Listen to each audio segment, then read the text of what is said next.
여러분 안녕하세요, 길입니다. 제가 첫 번째 주제에 대해서 동영상을 돌려보니까 한 20분 넘게 혼자서 주저리 떠들었더라고요. 근데 그럼에도 불구하고 이 영상을 신청하시고 계신 여러분들 정말 존경합니다. 그래서 곧바로 두 번째 주제로 넘어가 보도록 하겠습니다. 자, 우리가 이제 두 번째 주제로 다룰 내용은 무엇이냐면 지금 어떤 시대이며 그리고 이 시대를 우리는 어떻게 살아가야 될 것인가에 대해서 나누고 싶은데요. 제가 먼저 여러분께 질문을 하나 드리겠습니다. 여러분의 어린 시절 꿈은 무엇이었을까요? 장래희망이 무엇이고 원하고 바라던 것이 어떤 것인지 기억이 나시나요? 여러분께서 크리스천이라면 여러분의 소명은 무엇인가요? 다양한 분들께서 여러 가지 답변을 하셨으리라고 생각이 듭니다. 하지만 여러분께서 대답하신 많은 대답 중에 대부분은 이 시대와 문화와 사회가 여러분들에게 그것을 선택하도록 강요했을 가능성이 매우 농후합니다. 제가 이것을 여러분께 먼저 묻고 시작한 이유는 무엇이냐면 우리 대한민국 또한 이 시대가 변화하게 되면서 이 시대성에 따라서 장래희망들이 계속 바뀌는 형상들이 있었습니다. 그것들을 한번 살펴보고 지나갈 텐데요. 우리나라가 군부 독재 시절이 있었죠. 그 군부 독재 시절에 어땠을까요? 주요 고위급 관직에는 어느 분들이 있었죠? 군인들이 있었잖아요. 그래서 그 시대에는 군인이 되고자 했었던 것들, 그리고 그 시대에 과학기술들이 굉장히 발달이 많이 되었기 때문에 과학자가 되고 싶은 학생들도 굉장히 많았습니다. 그 이후에 IMF가 찾아오게 되면서 어떻게 됐죠? 그 IMF에 굉장히 경제가 휘청휘청거리는 시기였죠. 그래서 그때는 정말 정년이 보장되고 그런 소시민적 행보가 진행되었는데 그때는 어땠나요? 그 공무원이 되고 싶어 했죠. 뭐 9급이고 7급이고 이 급수에 따지지 않고 그냥 공무원이 되면 공무원이 된 것 자체만으로도 너무나도 좋아하던 그런 시절이 있었다는 거죠. 또 그 시대에 연예인 되고자 했었던 것들, 그리고 지금과도 좀 비슷하긴 한데 그냥 부자예요. 그냥 맥락 없어요. 그냥 부자가 되었으면 좋겠다.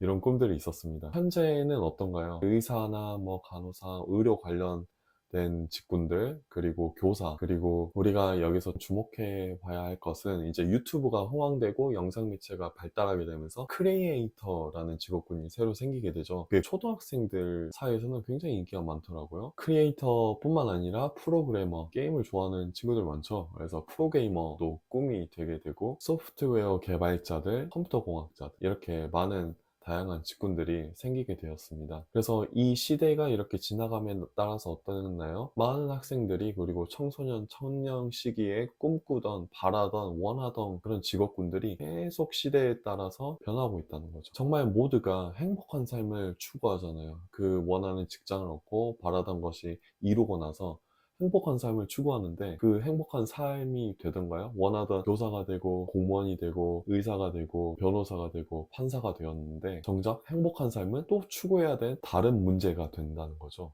그래서 이것에 대해서 여러분들께서 한번 생각해 보시면은 그렇지 않은 이 시대를 보면서 어떻게 우리가 영원한 행복, 영원히 바라는 그 삶을 누릴 수 있을까? 그 모든 삶은 결국 예수 그리스도 안 그리고 하나님 안에 거할 때 그리고 성령 충만할 때 그것이 가능하다는 것이죠. 이것을 늘 명심하고 우리 크리스천들은 살아야 되겠죠. 몇 천 년 인류의 역사가 아담으로부터 시작돼서 지금까지 오기까지 변하지 않는 그 시대에 따라서 사회 문화가 계속 변동됨에 따라서 변하지 않는 꿈이 있습니다. 무슨 꿈일까? 하나님의 꿈, 하나님의 비전입니다. 이 꿈은 각 개인에게도 속해 있지만 전 인류를 향한 하나님의 비전과 하나님의 계획이 있다는 거죠. 그 계획은 전 시대를 넘어서 지금도 진행 중이라는 거죠. 그래서 그 하나님의 꿈에, 하나님의 비전에 반응하는 자, 그 하나님을 위해서 목숨을 걸고 생명을 걸고 자신이 가진 모든 것을 바쳐서 기꺼이 기쁨으로 헌신하며 하나님을 위해서 살아내는 자, 그런 사람을 우리가 뭐라고 부르나요? 소명받은 자로서 소명을 감당하는 자라고 부르죠. 이 소명받은 자로서 하나님의 꿈을 이루어가야 할 텐데 하나님의 꿈을, 하나님의 비전을 이루어가는 과정 가운데 무엇이 필요할까요? 정말 다양한 많은 것들이 필요하겠지만 성경 말씀을 통해서 정말 이 시대가 어떤 시대인지를 분간하고 자신이 어떤 역할을 해야 되는지에 대해서 깨닫는 것이 굉장히 중요합니다. 그래서 정말 하나님께서 그려놓은 그 큰 그림 속에서 나라는 퍼즐 조각이 어느 곳에서 자기의 역할을 다해야 할지 그것에 대해서 깨닫는 것이 굉장히 중요하다는 거죠. 그 하나님의 소명을 받음으로 인해서 하나님께서 시키신 그 일들을 해나가는 사명을 감당하는 자로서 그 생명을 다하는 날까지 하나님을 위해서 살게 되죠.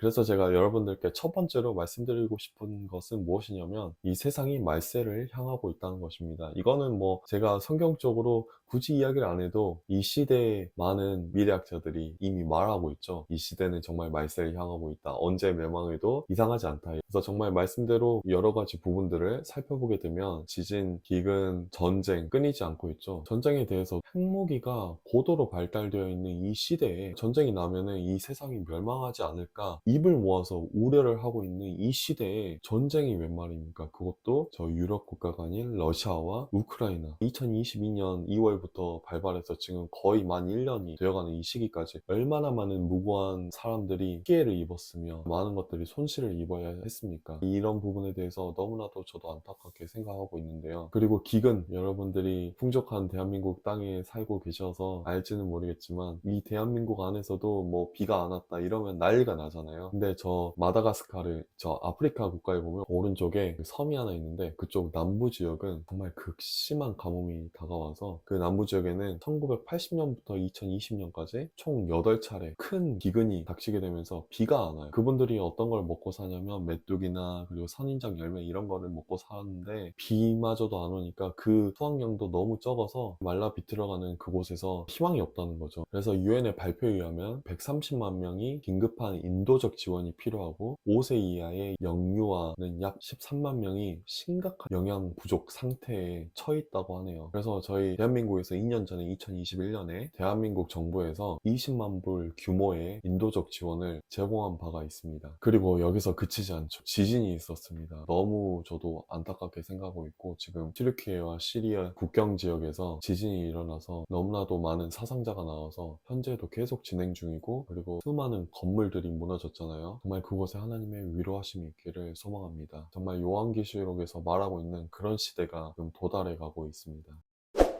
그리고 이 인간이라는 존재가 하나님의 영역, 신의 영역에 다다르고 있습니다. 그 인간들이 정말 자신의 기술력과 모든 노력들을 동원해서 현대판 바벨탑을 세워가고 있는 모습을 보게 되는데요. 첫 번째로는 이 인간의 연약함을 보완해서 하나님께 다다르려는 노력들을 굉장히 많이 하고 있는데 소프트웨어적으로는 우리 인간의 지성 그리고 지식, 세상의 모든 인간들의 지성과 지식을 한데 모아서 언제든지 보관하고 활용할 수 있도록 컴퓨터를 개발했고 거기에 AI 기술력을 더해서 인간의 지성을 뛰어넘는 그런 AI를 개발하는데 총력을 기울이고 있죠. 그래서 구글이나 알파고 같은 것을 보게 되면 그런 것들이 얼마나 잘 이루어지고 있는지 정말 세계 최고라 했었던 그 바둑도 거의 무한대에 가까운 경우의 수가 있음에도 불구하고 그 경지를 컴퓨터가 계속해서 머신러닝 통해서 개발되어지고 있고 발전해 나가는 모습들, 신의 영역에 다다르기 위해서 최선을 다하는 모습들을 보게 되죠. 그리고 여기서 끝나는 것이 아니죠. 저희 몸, 인간의 몸, 하드웨어 내부에 뭐가 있죠? 심장이 있고 여러 장기 기관들이 있는데 항연구기관이라고 해서 영구적으로 이 기관이 작동할 수 있도록 하는 것들을 개발하고 있는 거죠. 그래서 우리의 수명이 어떻게 무한에 가까워질 수 있도록 조금 나빠지면 그것을 대체하고 이 모든 것이 무한에 가까운 시간을 작동할 수 있도록 이 인간이 영원히 살려고 하는 그 욕망으로 기술력을 발전시키고 있는 모습을 보게 됩니다. 그리고 신의 능력 중에 무엇이 있나요? 무소부재, omnipresent라고 하는데 존재하지 않는 장소가 없다라는 거죠. 모든 곳에서 동일 시간에 존재하는 이 하나님의 속성에 인간이 도전하고 있습니다. 구글 지도 같은 거 어떤가요? 이제 정말 많은 인류가, 전 인류가 어느 장소에서 어느 곳을 클릭해도 지구의 반대편이라도 그곳의 모습을 생생하게 볼 수 있다는 거죠. 즉, 전 세계를 스크린화하고 있다는 거죠. 그리고 유비쿼터스라는 말은 무엇이냐면 통신 단말기, 저희 스마트폰이나 이 컴퓨터나 이 통신 단말기를 연결한 순간 어디든지 존재할 수 있는 것을 가능하도록 만드는 것이라는 거죠. 그리고 구글 번역기 같은 거 보면 번역을 요즘에 굉장히 잘해줍니다. 이 구글 번역기는 언제든지 인터넷만 연결이 되면 정말 100개 이상의 언어로 원하는 언어에서 원하는 언어로 번역해주는 그런 서비스를 제공하고 있습니다. 즉, 언어의 장벽을 현저하게 낮추는 역할을 했다는 거죠. 그래서 언어가 다시 바벨탑을 세울 때와 같이